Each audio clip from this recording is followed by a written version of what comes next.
Hey everyone, welcome back to another Facebook Live interview with MS Insight. I am Erica Anderson. We have some very special guests today. Let me introduce Allison and Samantha Levin. Thank you so much for joining us, ladies. We're so happy to be here. Yes. Well, if anybody watching saw the pre-scheduled broadcast, you probably saw a little bit about who we were talking today. But let me fill you in. So we are speaking with the relatives, daughter and granddaughter of Alan Mandel, who was a wonderful MS warrior. He was a patient advocate like none other, the inspiration behind MS Insight in many ways. And we want to talk a little bit about him today and his legacy, and then talk as well to Samantha about the cookbook she's created in her grandfather's honor. So I'm going to hand it over to you guys. Tell us a little bit about your dad and your granddad and what his legacy means in terms of the MS world. Thank you very much. And thank you to everybody who's watching. It is an honor to speak on his behalf and to remember his legacy and all that he contributed to the MS world. So I'll start off, and then I'm going to kick it over to Samantha because today's interview is all about her. I'll give you a little background about my father. He was raised in Dallas, Texas, and then he went to Case Western where he met my mom. They got married, and he worked in Pittsburgh. He worked for Westinghouse, the Westinghouse Research and Development Center. Somewhere in his early 40s, he started to slow down a little bit. We knew something was wrong, and he was diagnosed with MS in his early 40s. And that's how old I am. So that's when he, got his official diagnosis. And I remember as a child, we went to an amusement park, and I remember, gosh, why is Dad so slow? And then, he would walk slowly and he would move slower. And over the years, it was becoming more apparent. And then he retired and he worked for a little bit for Carnegie Mellon University. Now, he was always, quite the working man when he was younger. And when he got MS, an amazing thing happened. He turned this disease and this diagnosis into something positive in his life. And he was able to advocate for others. And he really dedicated, a big part of his adult life to educating others, helping others, bringing in speakers and talks and raising money. He was an amazing grant writer, an amazing fundraiser. And he, no matter what happened, whatever brought him down, somehow my dad was able to always see something positive. And when he was, it was harder to move around the house, and I would say, Dad, can I help you with your coffee? He would say, nope, I'm going to do it. And sometimes it would dribble on the floor. But he did it. And he was really a warrior and a wonderful man. And, MS took his life when he was 70. And right before he passed, about a year and a half to 2 years prior, for his 70th birthday, we went on a Disney cruise. And we didn't know, what was going to happen. And we had this beautiful, wonderful celebration of his birthday. And thank goodness that we did that, because it was really our last family opportunity to go and be together. And it was my family, my brother's family. My brother's name is Michael. And Michael is just a spinoff of my dad. He just carries on my dad's legacy. And he's married to Laura, and she's also an artist. I'm an art teacher. So we're just, very, very thankful for all that my dad did and what he's left on in the world in terms of helping others with MS. So now we can talk about Samantha and what she did. Yes. Well, Samantha, tell us a little bit about yourself, what grade you're in, and what inspired you to do this cookbook in honor of your grandfather. Hi, I'm Samantha. I'm in 7th grade.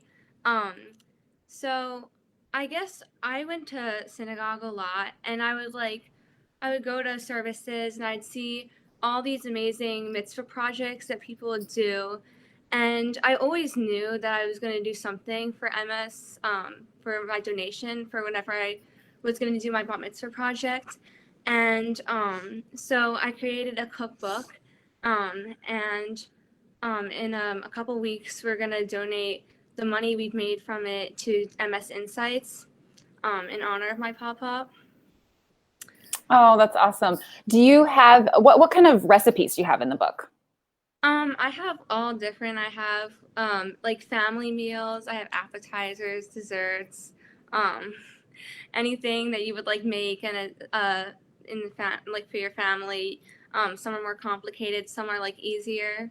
Um, Did How many recipes are in this book? Oh my goodness. how many? there are 44 recipes. Ooh, that's a lot. And so where did you come up with all of these recipes?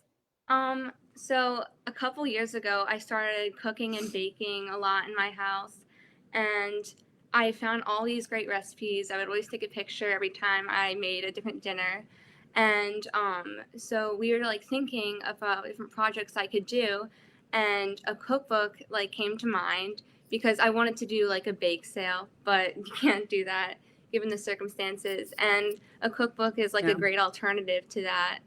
And it's something that people can use a lot in their house and something to do while we're all at home. Do you have a very favorite recipe in the cookbook? My favorite is the cinnamon rolls.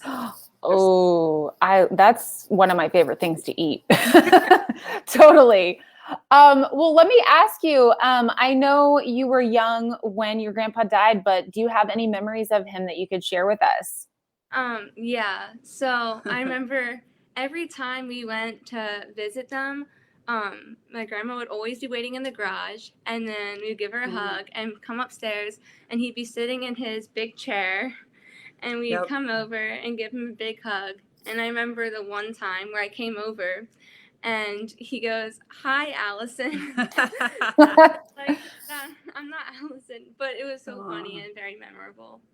Maybe we look a tad bit alike. Just a little bit, just a little bit. I was just saying years that. apart, so but that's good. That's good for you, Allison. Yes, good genes. Well, one of the things I have noticed since being a part of this community is just the positive attitudes and just the spirit of community that is part of the MS community. It sounds like your dad and your grandpa was exactly that. Was he always a super positive person, or was it this turn of events that sort of made him more of one?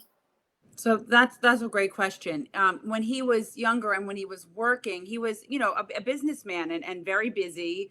And to be totally honest, when he got diagnosed with MS and when he retired, it really did change his outlook. We always said MS. He would say MS made me a better person, and he would say those words. And he was able to take this disease and take all the hardship that it brought to him and make it positive.